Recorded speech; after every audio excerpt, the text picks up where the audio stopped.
Welcome to a presentation on border area development between the Malaysian state of Sarawak and the Indonesian province of West Kalimantan on the healthcare sector.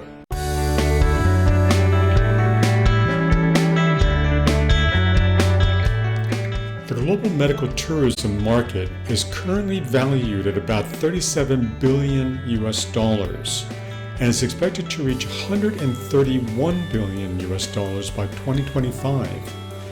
That represents a 20% annual growth rate over the forecast period. In comparison, the International Monetary Fund forecasts the overall global economic activity to grow by just over an average of 6% a year during the next 10 years. So prospects for the medical tourism industry are extremely favorable. There are several reasons why people seek medical treatment abroad. The dominant one, which 40% of customers rate as number one, is the search for the best treatment options. Second, 30% of customers say that they seek better quality care for medically necessary procedures. Another 15% say they travel abroad to look for faster access to medical treatment. Cost considerations are perhaps surprisingly ranked last in importance. Only 13% of customers say that it's the primary reason for their travel abroad, even though the savings can be enormous. In Malaysia, for example, medical costs are about 75% less than in the United States. In Thailand, they're 65% less. In Singapore, they are 35% less. And in India, they are 75% less and can even reach 90% below those of the United States. The technical infrastructure, know-how, and service quality are generally excellent in these countries. The market is sensitive to travel requirements, geopolitical situations, treatment costs, advertising practices, and treatment options. Moreover, it is segmented by treatment types, specifically those for cancer, cardiovascular, cosmetic, fertility, dental, and neurological illnesses. East Asia has driven the market for medical tourism, which generally accounts for 1/3 of all private hospital revenue.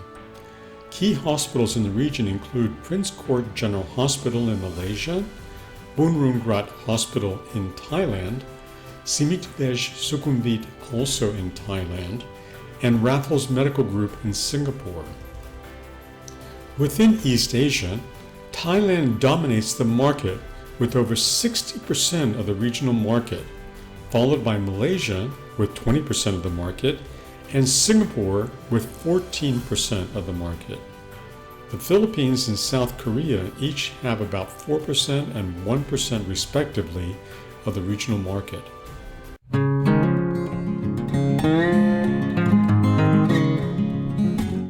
The medical tourism value chain is best viewed from the perspective of pre-procedural, procedural, and post-procedural stages.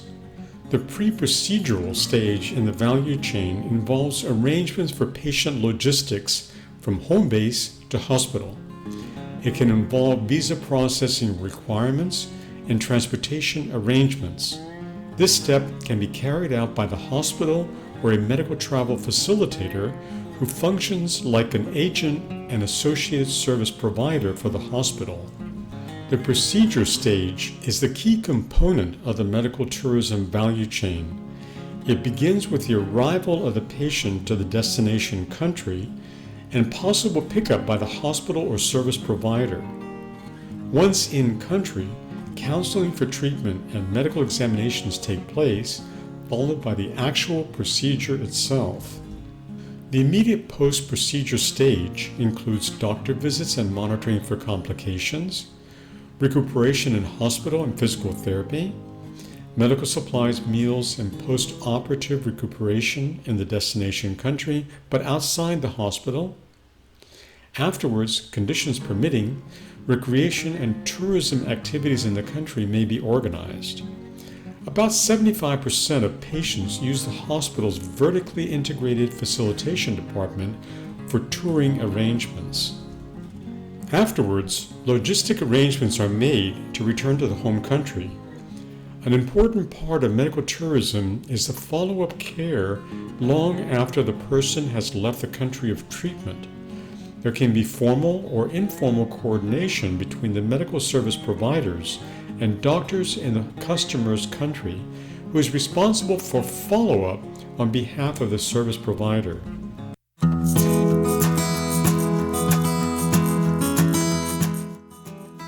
Malaysia is the second largest medical tourism destination in East Asia after Thailand. While Thailand's healthcare sector is well established, that of Malaysia is emerging rapidly. There are large investments taking place in the high-tech hospitals with service excellence throughout the country.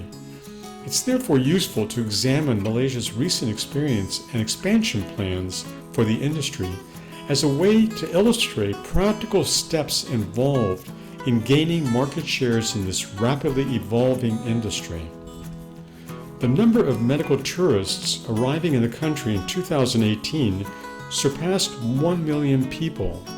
According to the Malaysian Healthcare Travel Council, the industry has grown by double-digit growth rates of between 16 and 70% a year since 2011. Most foreign patients seeking medical treatment in Malaysia are from Indonesia, while smaller numbers come from India, Singapore, Japan, Australia, Europe, the United States, and the Middle East. Malaysia's healthcare industry is grounded on 4 pillars. First, holistic care. Second, cost effectiveness. Third, state-of-the-art healthcare. And fourth, streamlined efficiency. Among the services promoted are logistical management, medical services management, visa and ticketing services, medical travel insurance, telemedicine service, personal care management, translation services, and wellness service management. The Malaysian government has been promoting medical tourism since the 1997 Asian financial crisis. It initially focused its efforts on the states of Sarawak, Penang, Malacca, Selangor, and Johor. But with the establishment of the Malaysian Healthcare Travel Council in 2009, it broadened its coverage to the entire country to make Malaysia the healthcare hub of the Southeast Asian region.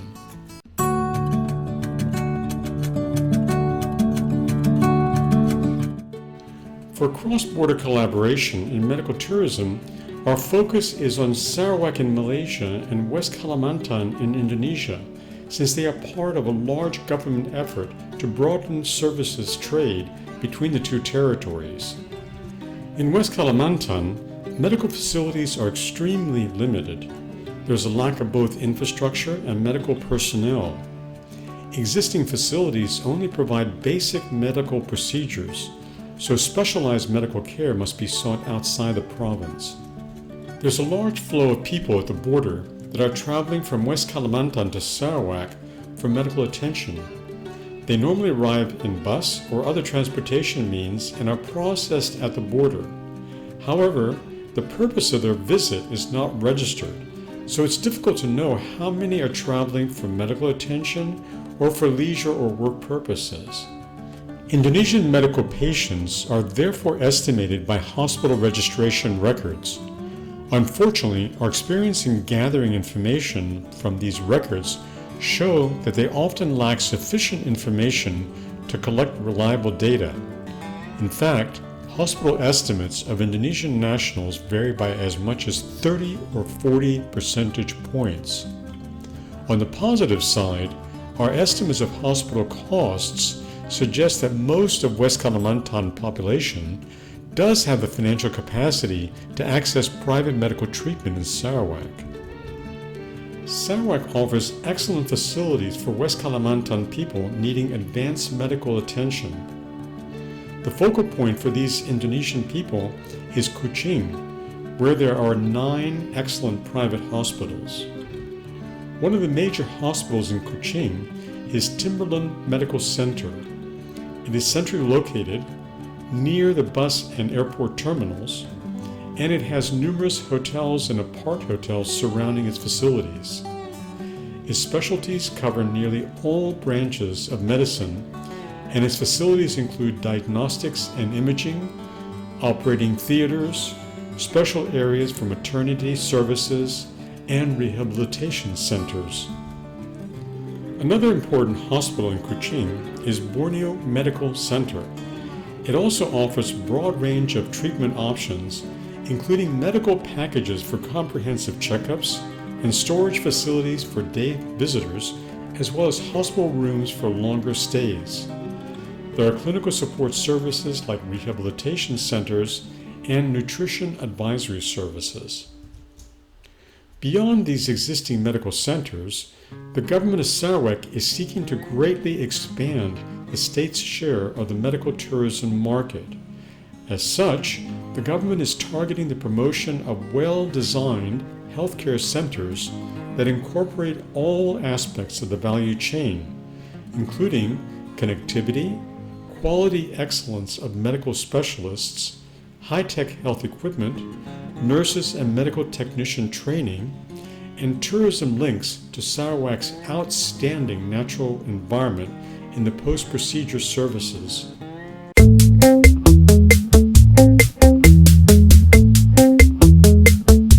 The provincial government of West Kalimantan is focusing its efforts on expanding and improving basic medical services.